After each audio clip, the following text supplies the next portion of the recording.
toda a honra, toda a glória, em nome de Cristo Jesus. Amém. Amém. Glória a Deus. Você pode assentar, por gentileza. Obrigado, amados. Eu quero compartilhar uma palavra ao seu coração nessa manhã. E se você trouxe a sua Bíblia, quiser acompanhar a leitura, abra por gentileza no livro de Juízes, capítulo 7. Juízes 7, a partir do versículo 1. A palavra de Deus diz assim: de madrugada, Jerubbaal, isto é, Gideão, e todo o seu exército acampou junto à fonte de Arode. O acampamento de Midian estava ao norte deles, no vale, perto do monte Moré. O Senhor disse a Gideão: você tem gente demais para eu entregar Midian nas tuas mãos, a fim de que Israel não se orgulhe contra mim, dizendo que a sua própria força o libertou. Anuncie, pois, ao povo que todo aquele que estiver tremendo de medo poderá ir embora do monte Gileade. Então 22.000 homens partiram e ficaram apenas 10.000. Mas o Senhor tornou a dizer a Gideão: ainda há gente demais. Desça com eles à beira d'água, e eu separarei os que ficarão com você. Se eu disser, este irá com você, ele irá. Mas se eu disser, este não irá com você, ele não irá. Assim Gideão levou os homens à beira d'água, e o Senhor lhe disse: separe os que beberem a água lambendo-a como faz um cachorro, daqueles que se ajoelharem para beber. O número dos que lamberam a água levando com as mãos à boca foi de 300 homens. Todos os demais se ajoelharam para beber. O Senhor disse a Gideão: com os 300 homens que lamberam a água, livrarei vocês e entregarei os midianitas nas suas mãos. Mande para casa todos os outros homens. Até aqui a leitura desse texto. A Bíblia, ela trata muitos momentos de lutas e também de vitórias concedidas por Deus. É interessante a gente observar isso. A Bíblia fala de vitórias, mas ela fala que até você alcançar essa vitória, existe um tempo de luta, existe um tempo de batalha. E é nesse tempo que nós devemos estar prontos a ouvir a voz de Deus. Nesse tempo da batalha, no tempo onde estamos buscando ainda, nós devemos estar atentos para aquilo que Ele está falando. O Senhor Jesus, Ele nos diz o seguinte: no mundo tereis aflições. Nós vamos ter aflição, passar por lutas, mas Ele diz assim: mas tende bom ânimo, porque eu já venci o mundo. Amados, nós temos a vitória. O Senhor Jesus, Ele já concedeu a vitória na sua vida. Você sabia disso? Aquilo que você tem lutado, aquilo que você tem buscado, Deus já concedeu a vitória. Quando você começou a clamar, nós tivemos um testemunho tremendo. Amados, 3 anos clamando, buscando. Deus já havia liberado algo. E agora vem a vitória. Não foi sem passar por lutas. Não foi sem passar por uma busca. Mas quando nós buscamos, essa vitória é certa. Mas só que Deus, Ele quer fazer do jeito dele. Normalmente a gente quer que seja... A gente no... Está interrompendo um pouco, não está? Eu vou trocar isso aqui, vou pegar o outro.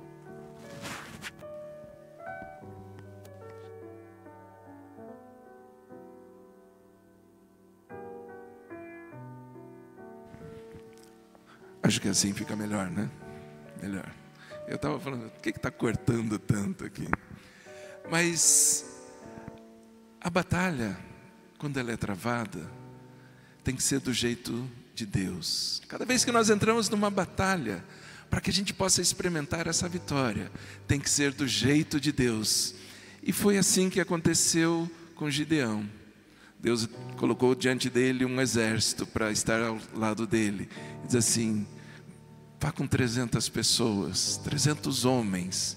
E esse é o título dessa mensagem: 300, como do filme 300. Deus formou um exército, Deus preparou algo ali para conceder a vitória. Até porque Deus diz assim: se fosse com o número que vocês estavam, vocês iriam achar que foi pela força de vocês mesmos, que foi pela habilidade que você tem. Afinal de contas, eu sei como fazer. Diz assim: não, faça do meu jeito, dependa de mim, dependa de mim. E muitas vezes a gente crê mais na força e crê na habilidade. Por isso que no livro de Salmos diz: uns creem em cavalos, outros em carros. Isso mostrando que uns creem no carro, que significa habilidade. Uns creem na habilidade que tem. Eu sei fazer, deixa comigo que eu sei como que se faz. Outros já acreditam na força: eu vou dar um jeito, sou eu que vou fazer. A força representa o cavalo. Aliás, quando você pega um carro, né? Hoje não se usa mais cavalo, hoje usa-se o carro. Mas como que se mede a potência, a força de um carro? Em cavalo motor, em HP. HP significa horsepower, é a força de um cavalo. Cada vez que você mede a potência de um carro, você está medindo ali a potência de quantos cavalos estão ali dentro desse motor. Isso está mostrando que muitas vezes nós cremos na nossa habilidade de lidar com as coisas, outras vezes com a nossa força para romper alguma coisa. Mas esse texto dos Salmos, no Salmo 20, ele diz assim: alguns confiam em carros, outros em cavalos, mas nós confiamos no nome do Senhor, o nosso Deus. Eles vacilam e caem, mas nós nos erguemos e estamos firmes. Mas o salmista, ele entendeu algo. Ele diz assim: eu não quero caminhar na minha força, eu não quero caminhar na minha habilidade, mas eu quero caminhar na minha confiança em Ti. Eu quero expressar a minha confiança em Ti todas as vezes que eu tiver que fazer alguma coisa. Mas vamos ver um pouco sobre Gideão. Quem era esse Gideão? Esse homem que Deus chamou para liderar um exército, um grande exército. Um exército que caminhava na confiança de Deus. Gideão foi um juiz, ele era um juiz, e ele libertou o povo de Israel dos midianitas, eram os inimigos. Os midianitas, eles estavam oprimindo a Israel. Eles roubavam as colheitas, eles roubavam os animais. Eles não somente se opunham àquilo que o povo queria fazer, o povo de Deus queria fazer, mas eles iam lá e destruíam tudo para que eles não sobrevivessem. Sem nenhuma misericórdia, sem nenhum amor. Juízes 6:2 diz o seguinte: os medianitas dominaram Israel, por isso os israelitas fizeram para si esconderijo nas montanhas. Eles fugiram de medo, nas cavernas e nas fortalezas. Sempre que os israelitas faziam as suas plantações, os medianitas, os amalequitas e outros povos da região a leste deles as invadiam. Acampavam na terra, destruíam as plantações ao longo de todo o caminho, até Gaza, e não deixavam nada vivo Israel, nem ovelha, nem gado, nem jumentos. Eles subiam trazendo seus animais e as suas tendas, e viviam como enxames de gafanhoto. Era impossível contar os homens e os seus camelos. Invadiam a terra para devastá-la por causa de Midian. Israel empobreceu tanto que os israelitas clamaram por socorro ao Senhor. Você imagina o tamanho da opressão que eles estavam vivendo, da pressão que havia sobre eles. Um inimigo que vinha, evadia e não só levava algumas coisas, mas eles destruíam para que você não tivesse na sequência mais nada. Eles queriam acabar com tudo. O povo estava passando por maus momentos, estava sofrendo. Por isso eles clamaram a ajuda do Senhor. No momento que a gente sofre, a gente vai buscar o Senhor. A gente vai até Ele. Ele é o nosso socorro sempre presente. E a Bíblia fala que Gideão, ele estava ali lutando por algo, com aquilo que ele tinha nas mãos, do jeito dele.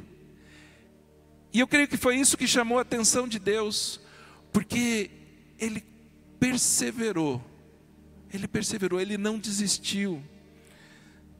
Quando Deus o levanta para assumir esse comando de um exército, a Bíblia diz que ele estava malhando trigo. Ele estava ali malhando o trigo, separando os grãos das impurezas. E a Bíblia diz que ele fazia isso no lagar. Ele fazia isso no lagar. Juízes 6:11 diz assim: então o anjo do Senhor veio, sentou-se sob a grande árvore de Ofra, que pertencia a Abiesrita, Joás.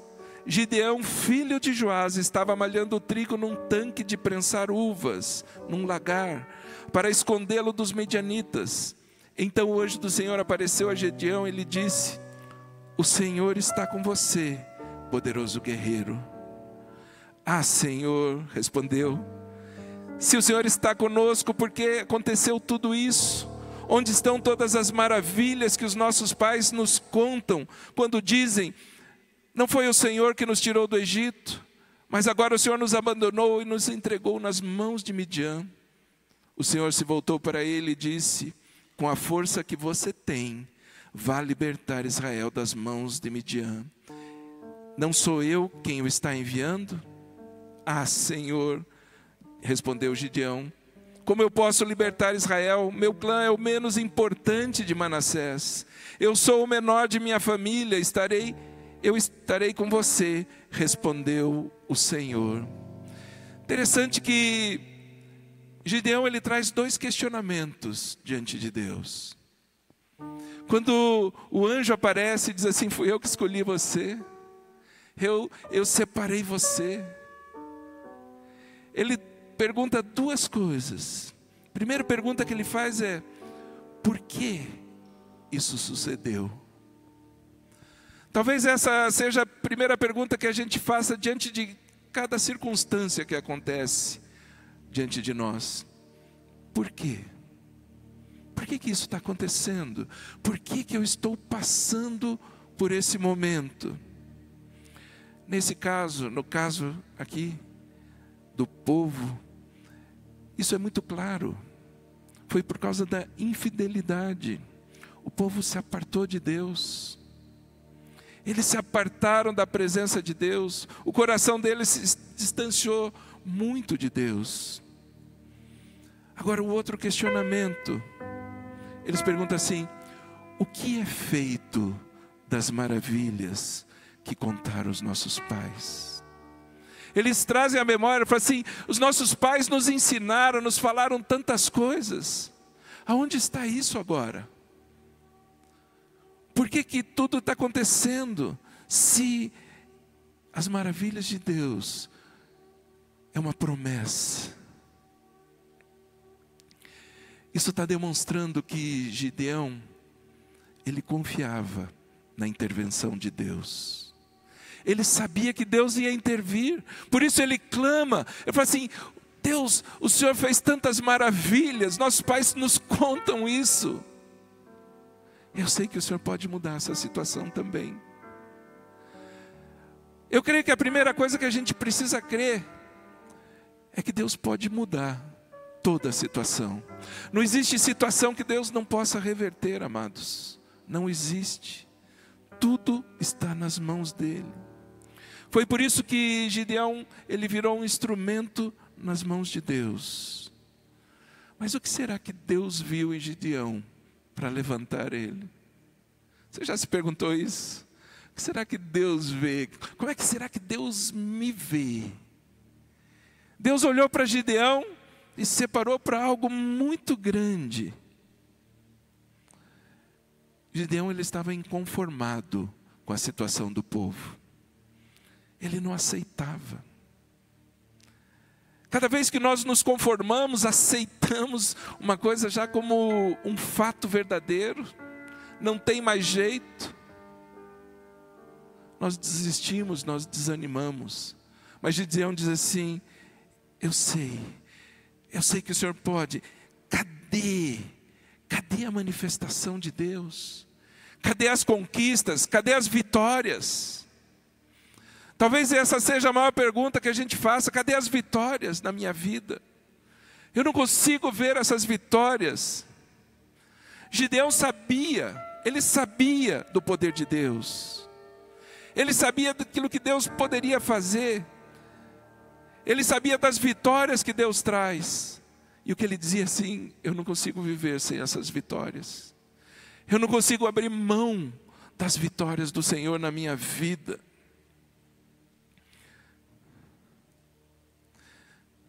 Amados, Deus ele ouviu o clamor de Gideão. Só que Deus não responde necessidades. Às vezes a gente acha que Deus é Deus para responder a minha necessidade. Eu coloco diante dele, Deus responde fé. O que Deus responde está dizendo acerca da nossa fé, daquilo que eu acredito, daquilo que eu creio. Se você crê, isso pode acontecer. É porque você já está visualizando. Amados, nenhum de nós é salvo porque precisa ser salvo. Nós não somos salvos porque precisamos. Nós somos salvos porque nós cremos na salvação. Aquele que confessar com a sua boca, aquele que crer. Nós somos salvos porque nós cremos. Nós falamos porque cremos. Percebe como primeiro, acima de tudo, nós precisamos crer. É necessário ter fé. Se eu não tiver fé, como eu vou crer? Gideão, ele cria. Ele tinha fé, ele sabia. Cada vez que nós ficamos inconformados e temos fé que pode haver uma mudança, aí sim a manifestação de Deus irá operar. Deus chamou Gideão de homem valente. Algumas pessoas lendo esse texto dizem assim: não, ele não era valente, ele era medroso. Ele estava malhando trigo no lagar. O lagar é um lugar baixo. É onde as uvas eram pisadas para fazer o vinho. Normalmente eles faziam nas eiras. As eiras eram um lugar mais alto, aqui em cima. Por quê? Porque o vento bate aqui. E cada vez que ele batia com o trigo, o vento soprava as impurezas. E ali ele separava. Mas ele sabia que se ele fizesse isso diante dos olhos dos inimigos, ele seria atacado. Ele foi prudente ao ir até o lagar. Significa também um ato de humildade. Essa foi a atitude de Gideão. Ele se mostrou humilde diante de tudo aquilo. Todo mundo fazia na eira. Aliás, as eiras, em volta da eira, tinha aquilo que eles chamam de beira. Quando o trigo era malhado ali, ele se espalhava e aí separava o trigo na eira e na beira. Por isso existe uma expressão, os mais antigos talvez lembrem, os mais novos talvez nunca tenham ouvido falar: alguém sem eira nem beira. O que é alguém sem eira nem beira? Alguém que não tem nada. É isso. Então quando eles faziam na eira, era ali diante de todos. Mas Gideão, ele foi no lagar, ele foi se proteger. Tinha mais trabalho. No lugar fica mais trabalhoso o serviço. Isso não abateu ele. Ele não se importou. Ele falou assim: mas eu vou fazer, o que eu não posso é deixar de fazer. Amados, ele se esforçou com o seu trabalho. Ele foi no lugar mais difícil. Só que ele não parou de fazer. Ele continuou trabalhando. Deus, ele sempre está atento àqueles que estão dispostos, àqueles que fazem, àqueles que perseveram, àqueles que lutam. Muitos estavam desistindo, muitos estavam abrindo mão. Gideão não, ele continuou fazendo, ele continuou trabalhando. Existe um tempo de espera. No tempo de espera, não fique parado. Tem pessoas que estão esperando algo e ficam paradas, não fazem nada. Se prepare. O tempo de espera é um tempo de preparação. Esteja pronto. Tem pessoas que falam assim: eu estou desempregado, eu não consigo emprego. Se prepare para algo, se qualifique. Eu estou tão desanimado, eu vou ficar parado esperando. Não. Deus está atento a tudo que fazemos. Deus se alegra. Amados, mesmo Gideão se preparando, ele não se achava preparado. Ele não se achava capaz. Quando o anjo vem para ele e diz assim: homem valente, ele: quem é? Está falando com alguém aqui atrás de mim, né? Não sou eu. Eu não sou um homem valente. Eu não sou tal pessoa. Ele não se via do jeito que Deus via ele. Muitas vezes nós nos vemos aquém daquilo que Deus olha em nós. Gideão diz assim: a minha família não tem importância nenhuma. Minha família não é importante. E aliás, na minha família eu ainda sou o menor de todos. Eu sou o pequeno. Não tem como. Amados, quando ele estava trabalhando ali no lagar, ele estava demonstrando a sua humildade. E para você ser humilde, você não precisa se desmerecer. Ser humilde não é pensar menos de si mesmo. É pensar menos em si, não pensar menos de si. Ele não pensou nele mesmo. Ele fez aquilo que Deus pediu. Não importa se quando você olha à tua volta, você se vê como o menor. Porque Deus diz: eu estarei com você. Amados, e essa é a palavra que Deus diz para cada um de nós. Eu estou contigo, eu sou contigo. Amados, e se Deus é conosco, se Deus é por nós, quem será contra? Quem pode ser contra nós? Quando Deus está conosco, nós não precisamos pensar em desvantagem alguma. Nunca olhe para a sua limitação, nunca olhe para as dificuldades, mas veja o que Deus diz a respeito de você. Deus olhava e via um Gideão que ia corresponder, um Gideão que ia fazer todas as coisas. Gideão estava lutando ali pelo alimento, não era por uma questão egoísta, ele estava lutando pela família. Muitas pessoas começam a olhar para si mesmas e abrem mão da família, abrem mão de conceitos, de valores. Ele continuou olhando para a família, ele falou assim: eu vou suprir a necessidade da minha casa. Eu olho para aquilo que está acontecendo dentro da minha casa e eu me levanto. Se está nas minhas mãos, eu vou fazer. Eu não vou ficar parado, eu não vou ficar reclamando, eu não vou ficar murmurando, mas eu vou fazer, está nas minhas mãos. Eu tenho forças para fazer, nem que eu tenha que descer, nem que eu tenha que me esconder, mas eu vou fazer. Talvez a maior dificuldade que exista é que nos momentos difíceis, a gente reclama mais do que faz. A gente murmura mais do que busca fazer. Deus procurou Gideão porque sabia que ele ia fazer algo. ele iria fazer. E foi exatamente isso que aconteceu. Ele procurou por Gideão, e Gideão construiu, a Bíblia fala que ele fez um altar. Ele fez um memorial ao Senhor. Juízes 6:24 fala o seguinte: Gideão construiu ali um altar em honra ao Senhor. Ele deu este nome: o Senhor é paz. Até hoje, o altar está em Ofra dos Abiesritas. Até hoje.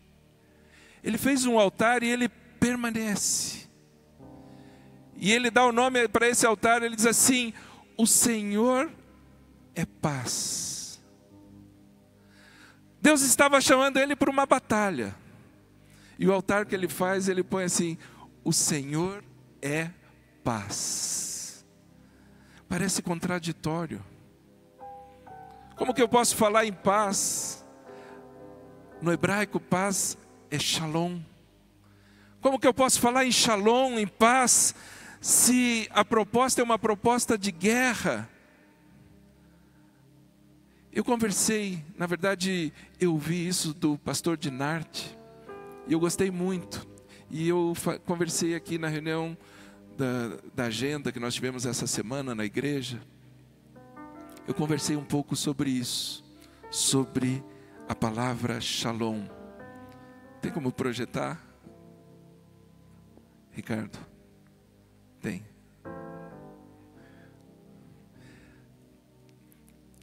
A palavra shalom, ela significa paz, significa bem-estar, significa prosperidade, sossego, tranquilidade, contentamento.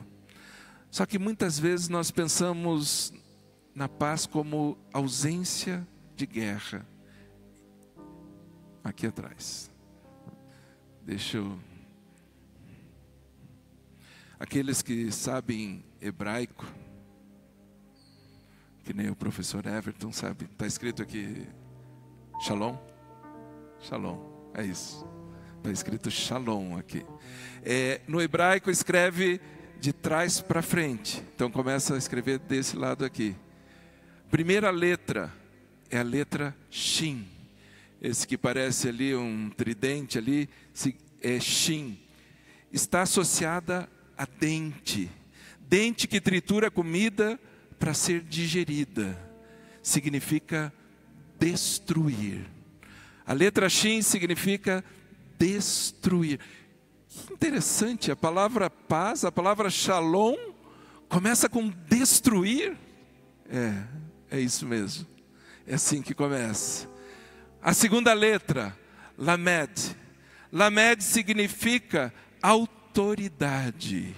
A imagem é de um cajado de um pastor. Pelo menos se você olhar com bons olhos ali, parece um cajado de um pastor. Ele é usado para praticar uma ação. Representa autoridade. Autoridade. A segunda letra, Vav, significa conexão. Uma conexão entre duas pessoas, uma conexão entre coisas. Ele está associado a um gancho, a um anzol. E se você reparar, aparece mesmo. As letras vão parecendo desenhos. Representa ali esse anzol que é usado para, ou esse gancho que é usado para trazer uma conexão. Era usado no tabernáculo para montar as tendas. Quando eles montavam as tendas, eles punham esse gancho, essa conexão, Vav. Ou seja, conexão entre duas pessoas. E a última letra, a letra Men, ela significa o caos. Ela tem um significado relacionado à água, a uma inundação, um tsunami. Ela representa o caos. Ou seja, quando nós olhamos no hebraico a palavra shalom, que representa a paz, a gente poderia traduzir literalmente para destruir as obras do inimigo que provoca o caos. Isso é paz. Eu estou em paz. Eu estou destruindo as obras do inimigo que vem para fazer o caos. Aí sim eu tenho paz. Amados, isso é ter paz. Isso é você viver shalom. Eu sempre achei que era o contrário. Que ter paz era, aí eu ficava lá, era tudo tão certo, tudo tão perfeito. Não, nós precisamos nos levantar para destruir as obras do inimigo. O inimigo se levanta contra as nossas vidas, por isso nós precisamos nos opor àquilo que ele tem feito. Jesus ele diz o seguinte, está lá em João 3,8: aquele que pratica o pecado é do diabo, porque o diabo vem pecando desde o princípio. Para isso o Filho de Deus se manifestou, para destruir as obras do diabo. Diz assim, Jesus veio para destruir as obras do diabo. E nós devemos também da mesma forma, ele já fez, a obra dele é completa. Então o inimigo não vai se levantar contra você nunca mais. Ele continua se levantando. Qual é a atitude que nós temos que ter? A mesma atitude que há em Cristo Jesus. Nós devemos destruir as obras do inimigo. Se você quer ter paz, se você quer ter paz na tua vida, destrua as obras do inimigo. O nome Gideão, o significado do nome, aliás, todo nome tem um significado. Se você não sabe o significado do teu nome, pesquise. Todo nome tem um significado. O meu nome, Gabriel, significa mensageiro, enviado de Deus. Cada vez que fala o meu nome, está dizendo assim, o mensageiro de Deus. Eu gosto do meu nome, particularmente eu gosto do meu nome, do significado também. Gideão significa destruidor. Destruidor. O Senhor chama ele porque ele sabia, cada vez que dizia o nome dele, ele dizia assim, esse vem para destruir algo aqui. Esse vem para cumprir, para que se venha paz sobre esse lugar. Só que o anjo aparece a ele, fala com ele, diz tudo aquilo que se espera dele. Mesmo assim ele pede provas para Deus. Eu não sei se você já pediu alguma prova para Deus. Acho que já. Pelo que eu estou vendo aqui já. A gente pede provas para Deus. A gente quer que Deus mostre. E ele diz o seguinte, Senhor, eu quero sinais. Se é para eu fazer isso, eu quero sinais. Ele diz assim, eu vou fazer o seguinte, eu vou pegar um novelo de lã. Eu vou colocar na eira. E se o Senhor que está dizendo isso, se o Senhor quer mesmo que eu faça isso, esse novelo vai ficar encharcado. E em volta vai estar tudo seco. No dia seguinte ele vai lá, pega o novelo, ele olha, o chão está todo seco. Ele pega o novelo, espreme, ele enche uma tigela de água. Já é um sinal de Deus, né? Só que não satisfeito, ele diz assim, Senhor, eu preciso de mais um sinal. Eu vou fazer de novo. Só que agora é o contrário. Agora eu quero que o novelo esteja seco, mas em volta tudo esteja com orvalho. E ele faz o teste. No outro dia, ele pega o novelo, espreme, nada. E ali estava tudo molhado em volta. Amados, nós normalmente queremos uma confirmação.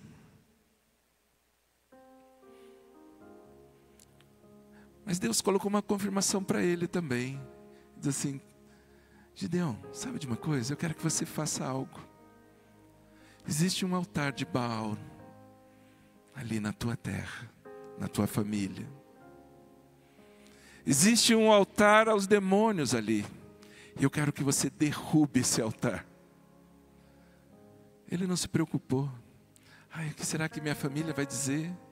O que será que os outros vão comentar? Ele foi lá e destruiu. Ele obedeceu. Ele pediu sinais e Deus falou assim, então tá. Então mostre agora você.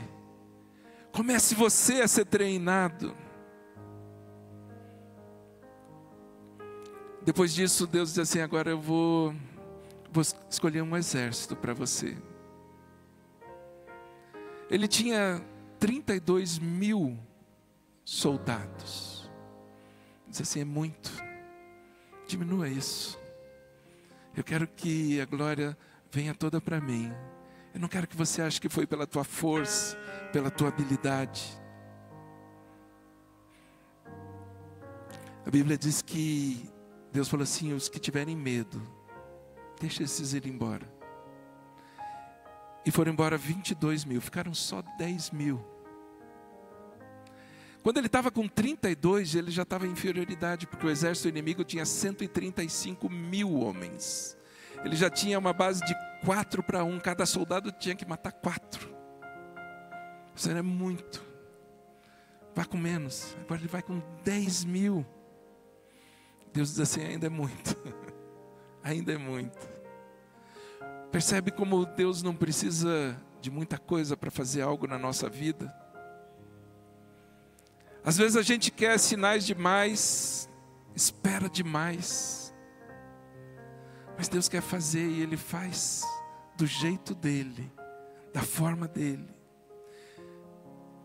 E depois, mais uma vez, é reduzido, ficando em 300 soldados. Mas Deus queria alguma característica. Diz assim, eu quero aqueles que estejam atentos. Quando Gideão foi, ele diz assim, vá até a água, vá até aquela região de água, e veja como eles vão beber a água. Digamos que aqui esse tapete é a água, é o rio. Eles foram, os soldados, e provavelmente com sede daquele calor, mergulharam, enfiaram a cara na água, se ajoelharam ali de qualquer jeito, para beber e para saciar a sua sede. Deus fala assim, separe aqueles que vão lamber a mão como um cachorro. O cão fala de fidelidade, mas também fala em estar atento. Aqueles soldados, eles se abaixaram e beberam a água nas suas mãos, olhando o que estava acontecendo à sua volta. Eles não desconcentraram, eles não enfiaram a cara na água, mas eles abaixaram e beberam da água nas suas mãos. Deus está procurando pessoas que mesmo no momento de repor as suas forças, ainda tem noção que está em guerra. Ainda tem noção que está numa batalha. A batalha continua. A nossa batalha, ela não é contra pessoas. Paulo, ele diz em Efésios, a luta não é contra carne e sangue. Tem muitas pessoas que batalham contra pessoas, estão brigando com pessoas. Pessoas que não conseguem ter relacionamento. Diz assim, essa luta é contra principados e potestades, contra os dominadores deste mundo tenebroso, contra as forças espirituais do mal nas regiões celestes. A Bíblia diz que nós devemos vigiar, ficar atento à movimentação espiritual. Gideão saiu com 300 valentes, aqueles que estavam atentos. Quantos valentes nós temos aqui? Amados, é essa pessoa, é você que Deus procura.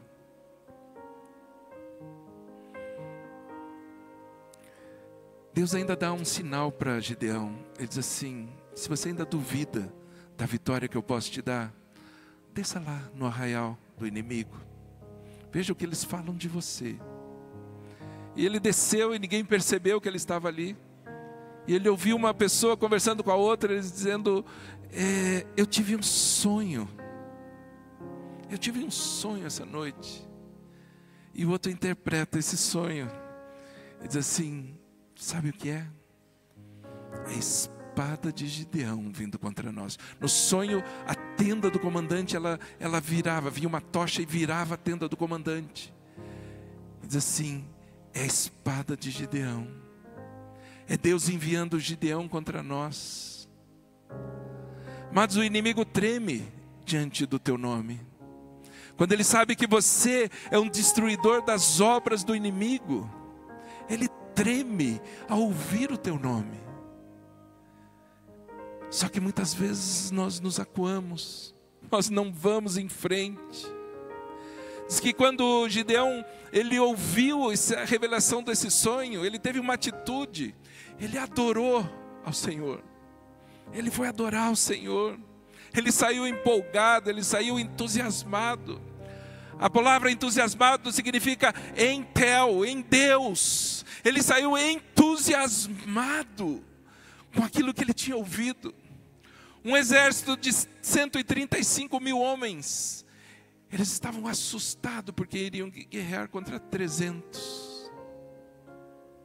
Eles estavam assustados. Vem a batalha. E você sabe o final da história. O Senhor dá a vitória a Gideão. Amados, Deus tem uma vitória preparada para você. Deus tem algo preparado para você. Creia nisso. Creia nisso. Não abra mão, não desista. Não desista. Mas nós temos que lutar. Gideão viveu e experimentou essa vitória do jeito que o anjo do Senhor tinha dito para ele. Mesmo com situações adversas, mesmo com lutas, nós podemos experimentar o poder dele. Esse exemplo de Gideão está na palavra para nos inspirar, para crermos na vitória que Deus dá ao seu povo.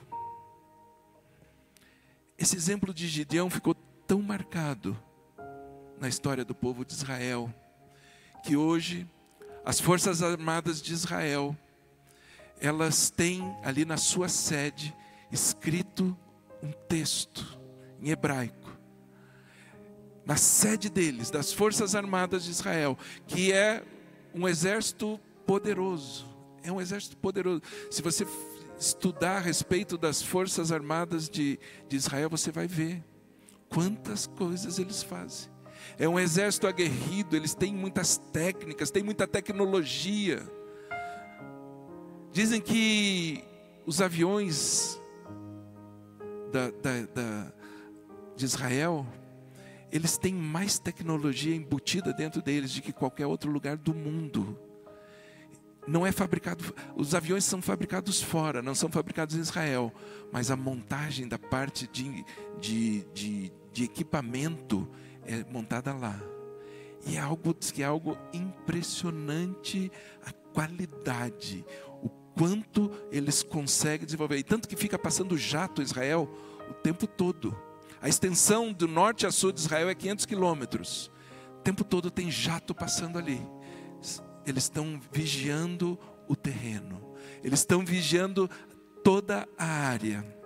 E lá na frente, na fachada do exército, das Forças Armadas, está escrito o mesmo texto. O nome das Forças Armadas de Defesa de Israel é FDI, Forças de Defesa de Israel. Está escrito o mesmo texto que está em Juízes 7:17. Está escrito: olhe para mim e faça como eu. Essa é a frase de Gideão. Gideão, quando ele conseguiu a vitória, ele diz assim: olhe para mim, faça como eu. Ele veio para destruir. Ele destruiu as obras do inimigo. Deus deu uma grande vitória, mesmo ele se achando o mais improvável, o menos capaz, o menor de todos. Amados, nosso desafio é ter a mesma convicção de Gideão, o mesmo pensamento que ele, entender o propósito de Deus e poder experimentar essa vitória. Se o inimigo tem se levantado contra você, e muitas vezes ele se levanta com uma fúria que você nem entende de onde vem e por que vem com tanta fúria, saiba que ele se levanta para cair. Ele se levanta para cair. E ele vai se prostrar diante de Deus e diante de você. O Senhor vai te dar a vitória. Eu quero com essa palavra estimular você a crer na vitória que Deus tem para a sua vida. Deus fez na vida de Gideão, Ele pode fazer na sua vida também. Todo ataque do inimigo que tem se levantado contra você, você pode viver em paz, você pode viver destruindo